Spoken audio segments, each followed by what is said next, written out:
Hey guys, welcome to TRAFFICONS. If you haven't already, my name's TRAFFICONS and we talk about cars, racing cars, and we actually build cars over here. Today we'll get into the segment of things that you should do as a car enthusiast. In my opinion, I believe that as a car enthusiast, you should be doing something to support things in the way of the car community, if you understand what I'm saying. Like things of supporting racetracks, depending on whatever your expertise is, whether it's drifting, drag racing, anything that regards to preserving our tracks that are going away. Because I feel like as a true car enthusiast, what really makes us car enthusiasts is actively taking part in events that take place in our community. I know sometimes they can be pricey, which is another topic, but I feel like if we actively take place in things in our car community, we will be able to preserve racetracks for a lot longer, because now we aren't just people who race on the street or just do donuts in parking lots, and you're actually taking it somewhere that's safe, where many people can watch and be informed. And at places like racetracks, people are always open to teach others on how to drive better, how to race better. It's also competitive, because obviously a lot of people who are interested in cars do like to compete.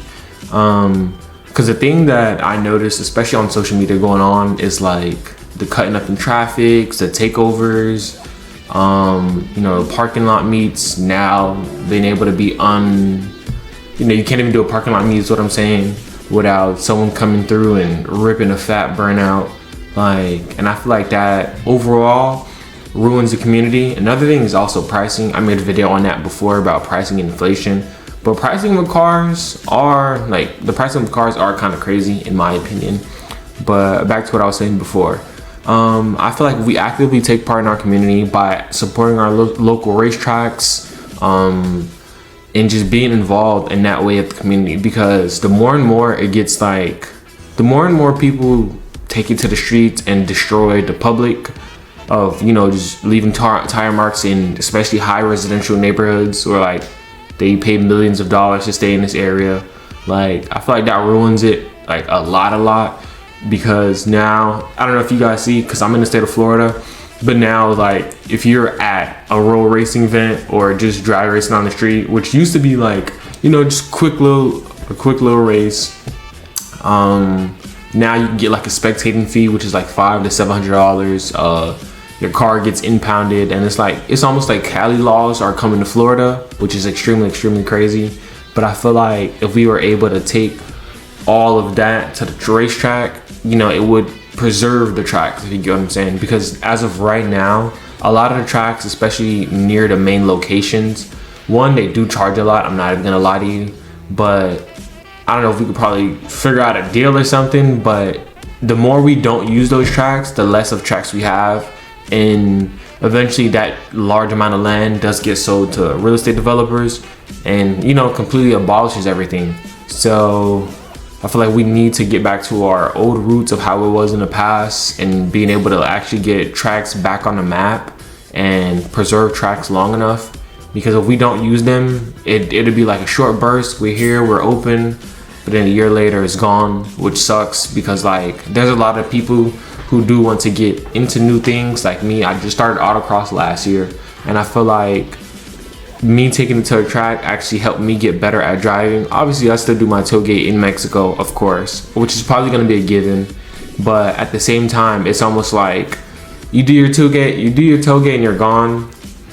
But actually being able to go to a track, if there were local and they're not closing down as frequent, you actually be able to go to a track at least. Because another local track, I wouldn't say it's local, but a little out the way, is the Firm, which now through air restrictions and stuff like that, you can't even use a section of the track. I don't know how that's gonna have an impact, but being able to go to the track is what I'm saying is actually safer. Especially it's safer for people, safer for kids, and people who do want to learn more about cars can actually be able to go to a safe, sanctioned environment.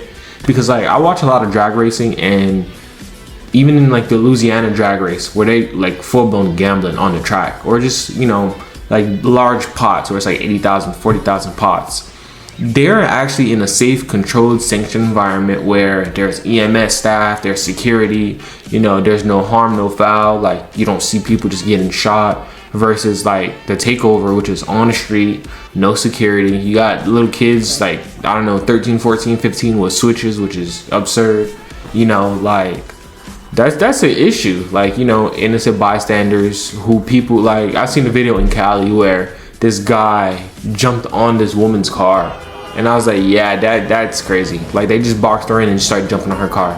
Like, you know how for a regular everyday person, I would be like, yeah, I hate everybody with cars. Like, it makes sense, if you get what I'm saying. And it's like, I know the bad apple could rot everything else, but I feel like the people who are bad at apples need to also understand, like, hey, if you take it to the track, you can probably get better. Because like, some of the takeover people, like, if you can maintain a slide, you know, you take it to the track, you can actually maintain switching to the other angle and like competing, and that brings more eyes to the actual sport of drifting. Or people who do like the road race, like, you know, road race is just a quick race, but also being able to go to the track will allow more people to, you know, be able to learn more about drag racing in a safe, sanctioned environment without having to get your car impounded or, you know, things like that. And someone probably already made a video about that, but I hope you guys enjoy my point and my segment on why we need to bring everything back to the track. And this is also, I would say, part 2 of my last segment of